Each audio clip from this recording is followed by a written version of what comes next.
A equipa de Sérgio Conceição, o Futebol Clube do Porto, deslocou-se ontem à noite a Moreira de Cónegos para defrontar a equipa do Moreirense. Empate a 0 bolas, o Futebol Clube do Porto não consegue aproveitar o deslize do Benfica e com este empate fica tudo na mesma em relação à tabela classificativa entre Porto e Benfica. Vamos esperar, hoje joga o Sporting em Alvalade frente ao Vitória. E dependendo desse resultado, depois estamos aqui para fazer os cálculos.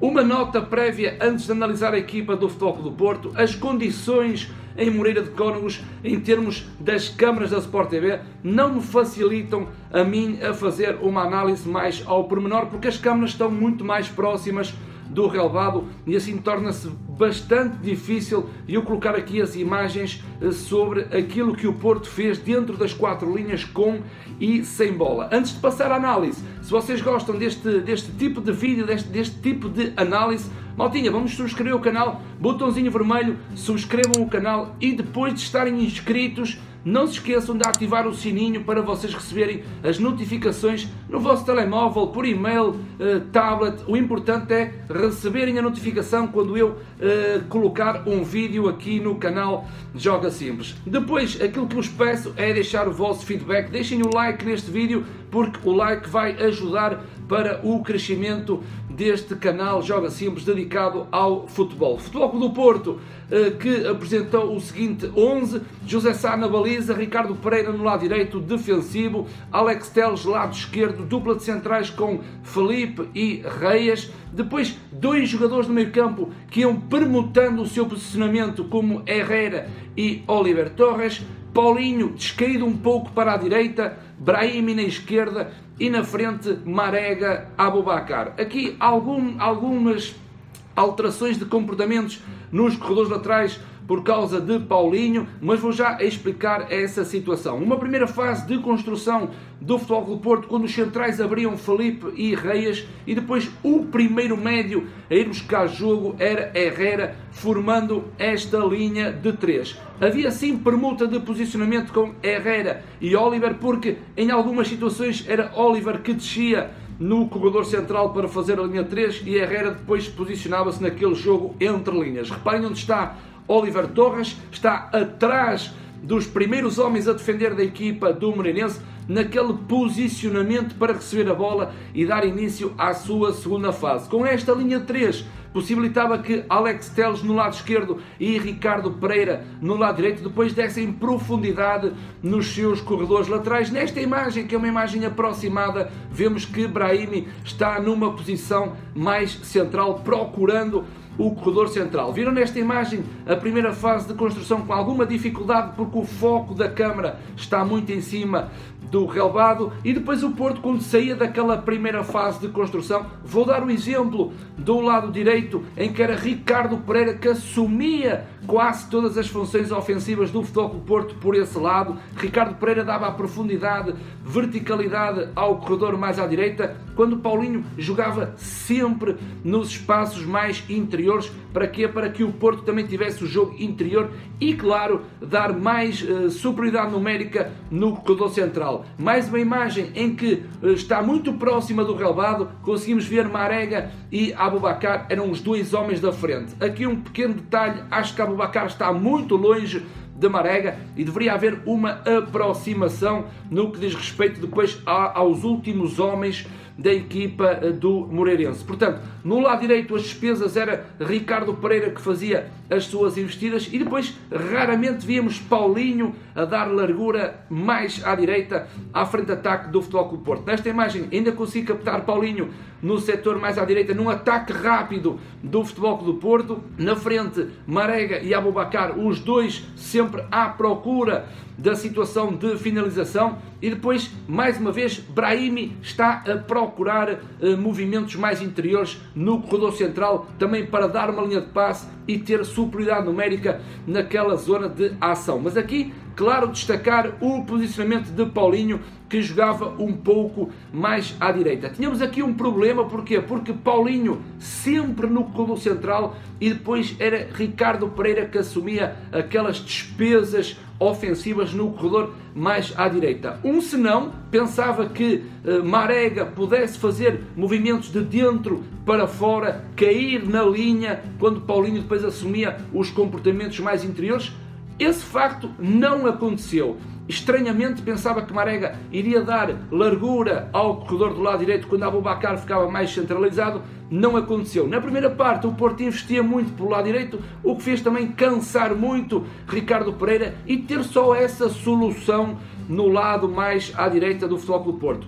Do outro lado era Alex Telles que dava a profundidade quando o Brahimi vinha dentro, e então quando o Alex Telles não conseguia subir, dependendo daquilo que o jogo solicitava, era Brahimi que dava a largura e Alex Telles fazia uma aproximação mais na retaguarda para dar uma linha de passe. Portanto, no lado esquerdo os comportamentos mantinham-se, ou subia Alex Telles ou então quem dava a largura era Brahimi. Do lado direito não havia aqueles princípios que o Porto está habituado, porque nem Marega dava a largura, nem Paulinho também dava a largura em diversas situações de jogo, e o único que fazia o corredor era Ricardo Pereira. Havia aqui um desequilíbrio de comportamentos nos corredores laterais. No que toca ao corredor central, era um misto de posicionamento entre Oliver Torres e Herrera. Nesta imagem, reparem que tenho o retângulo, aquele retângulo a vermelho, e podem ver que Oliver Torres está numa posição muito importante para receber a bola no espaço entre linhas, entre a linha ofensiva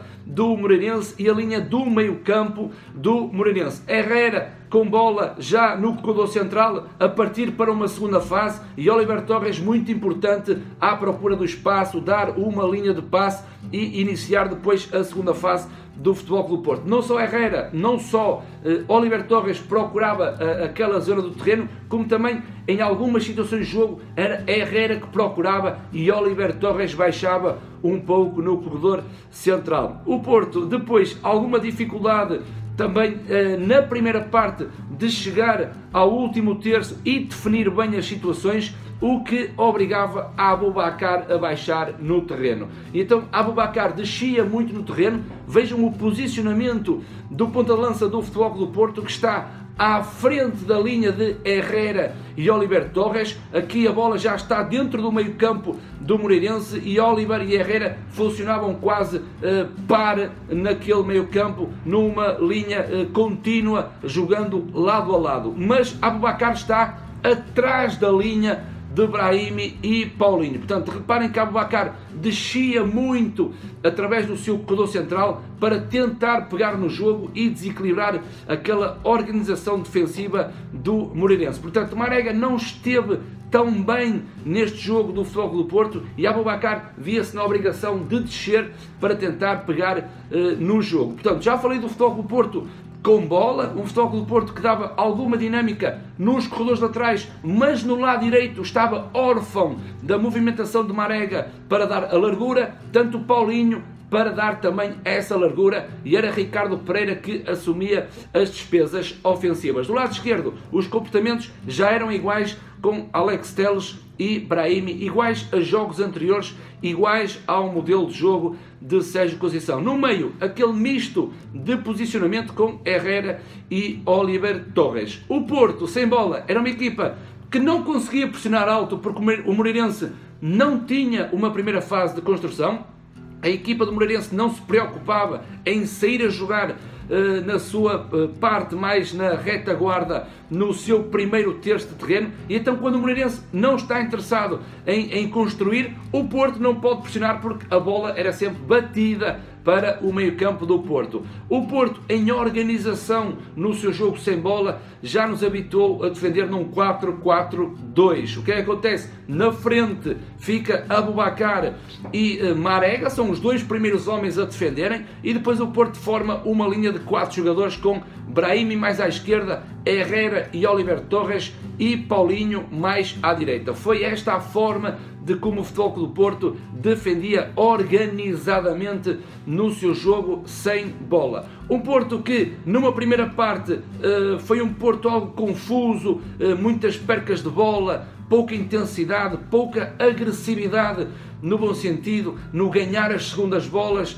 na disputa da bola ser de uma forma mais agressiva. Foi um Porto, posso dizer, um Porto sem sal, e chega ao intervalo com um empate a 0 bolas. Uma segunda parte em que o Porto já entra nos minutos iniciais, entrou mais agressivo, mais intenso, foi um Porto mais à imagem de Sérgio Conceição, mas depois os minutos foram passando e o Porto no último terço do terreno, em termos de finalização, não esteve nada bem. Faltou algum discernimento na tomada de decisão, quando o Porto depois entra no último terço do terreno e a definição depois para a finalização não foi a mais correta. O Porto pecou com isso. Aos 67 minutos sai Paulinho e entra Tiquinho Soares. Aqui o que acontece? Marega vai para a direita, Tiquinho fica na frente com Aboubakar. Pensei que o Porto, a partir deste minuto, iria ser mais feroz, iria chegar ao golo, tal não aconteceu. Aos 74 minutos sai Aboubakar e entra o Aris, ou Varis, não é? E depois, aos 88 minutos, mesmo que o jogo a acabar, Oliver Torres por Sérgio Oliveira. Aqui o Sérgio Conceição tentou que Sérgio Oliveira tenha um passe mais refinado e também aquele remate fácil de longa distância. Poderia também o Porto aproveitar as características individuais de Sérgio Oliveira. Ao golo do Futebol Clube do Porto por Varis, em que há um possível fora de jogo. Vocês sabem que eu não comento aqui sobre arbitragens no meu canal, porque o mais importante é olhar para o futebol dentro das 4 linhas. O Porto, uma segunda parte que só teve um sentido. O Moreirense não conseguiu chegar com qualidade à baliza de José Sá. Foi um Porto avassalador, mas foi um Porto que nunca conseguiu definir no último terço de terreno, com calma, com discernimento, a fase da finalização. Aqui uma nota: é mau demais ver uma equipa como o Moreirense. Eu sei que está ali para conquistar pontos, conquistar o seu empate ou talvez uma vitória jogando em casa, mas a perda de tempo que os jogadores do Moreirense fazem dentro de campo é uma coisa de lamentar. Perdem muito tempo, há uma falta de fair play por parte da equipa do Moreirense e o Porto também acaba por levar com essa consequência, enervando mais a equipa de Sérgio Conceição. Não conseguiu vencer, empate a 0 bolas, depois do deslize do Benfica. Vamos ver agora como é que se vai comportar o Sporting em Alvalade. Fica aqui a minha análise ao Futebol Clube do Porto. Espero que vocês tenham gostado de mais um vídeo aqui no canal Joga Simples, mais uma análise, desta vez à equipa de Sérgio Conceição, a contar para a 20ª jornada da nossa Liga NOS.